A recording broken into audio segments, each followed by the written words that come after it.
In 2013, race, discrimination, and prejudice still exist in our country. This most recently manifested in the cases of Oscar Grant and Trayvon Martin.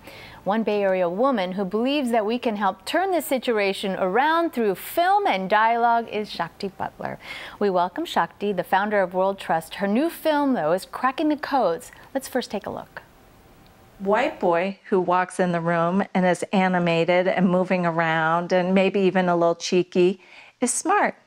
And isn't he smart? Isn't he cheeky? He's almost looked at as, well, boys will be boys.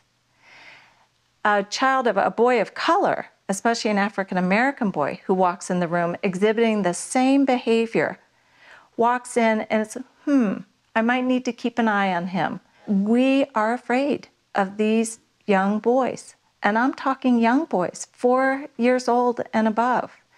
And that instead of the teacher looking at him or herself and saying, what is going on with me? That this same behavior creates fear in me instead of admiration, we pathologize the boy of color. So you get to school and there's a box for you. And that box says you rap, you're an athlete, you're slightly to highly misbehaved, you're not involved or into your education that much, you sell and or use drugs. That's the box that you're accepted in. And in order to play ball, no pun intended, that's how you interact with yourself, your own identity, and this is how you're cool.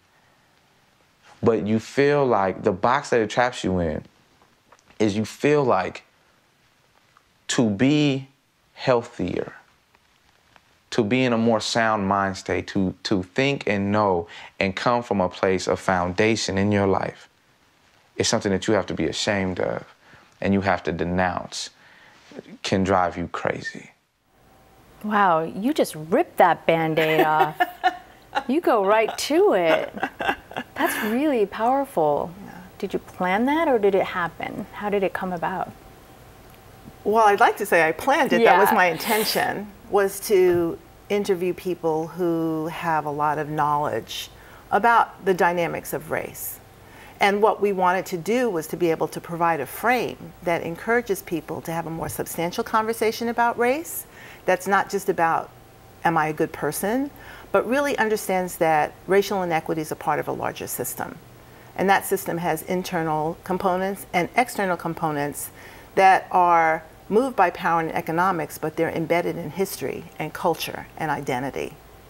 So the recent cases we talked about, they get people talking, but then out of sight, out of mind until the next one. Exactly. Where do you think the national conversation is at right now? I think the national conversation tends to be really superficial because people don't have the tools to actually be able to analyze what's happening. As I said just before, we tend to keep it at the level of, am I a good person? Oh, I'm not a racist. But in fact, there are many, many factors that perpetuate a system, and that is the job of the system, is to perpetuate itself. So if we can't see what's going on, if we can't understand what's going on, how can we address it? And so film allows us to have the opportunity to hear through people's stories the multiple ways that we walk through the world. And what's leading you to take the charge in such a way? Well, I don't know that I'm taking the charge by myself, but my life really is what has me passionate about what does it mean to make a world that works for everyone, a place where everyone can thrive. And I know that we have very different lived experiences. I am a very light-skinned African-American woman, and I can walk into a restaurant with one of my darker-skinned sisters, and there is a reaction that happens because I'm with someone else who doesn't look like me, and people make assumptions about who she is. And depending upon where you are in terms of your geographical location, that will be more pronounced. If we can understand these other ways that people walk through the world, the experiences of Ice Life and other young black boys, then we might be able to create a world where we can actually see each other. We can actually experience the greatness that lives in all people, rather than dismissing chunks of folks because they don't look like us. And after hearing you, I feel like I'm doing things wrong because my sons are black or half black, and so I say, you can't do this, you need to say that, you need to watch for that, instead of what is described in your philosophy as a transformative learning by example, by bringing it to your day-to-day. Right, right. Could you explain how you do this? Well, I do this by, when we have people come and they watch the film and they engage in meaningful dialogue, we really are after that transformative learning that speaks to the embedded assumptions that we all have about how the world actually works. Those embedded assumptions need to be revealed, and we do that through story. So that what you just described with your sons and you're coaching them in how to be in the world is an internal drive, right? But there are also structural barriers that are in the way. How do you hold both of those things? And I think what we are wanting is people to ask new questions, to be able to see from multiple perspectives, to be more thoughtful and reflective about what's going on, really.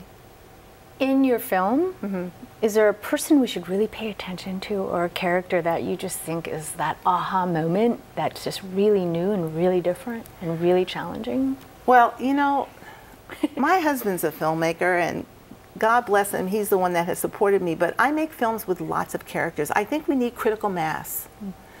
Lots and lots of stories, because there's going to be a story that appeals to you. That is your doorway into transformation. Or there may be a story that makes me push away. That's still a doorway to transformation, because I'm beginning to question those embedded assumptions. So we have people come in, they see film, they talk to each other, and they engage in an iterative process that consists of storytelling, reflection, analyzing, experiencing more fully how this system actually works and informs our institutions and our policies and our laws.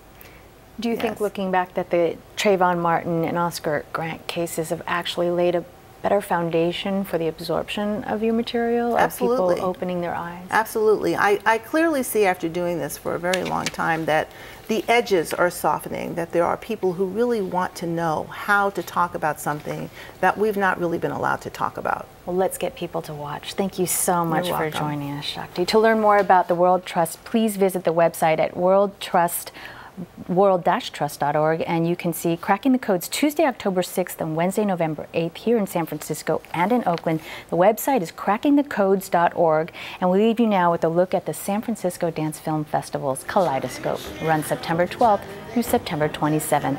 For more information, visit sfdancefilmfest.org. I'm Sue Kwon in for Dr. Brenda Wade. Thanks so much for watching.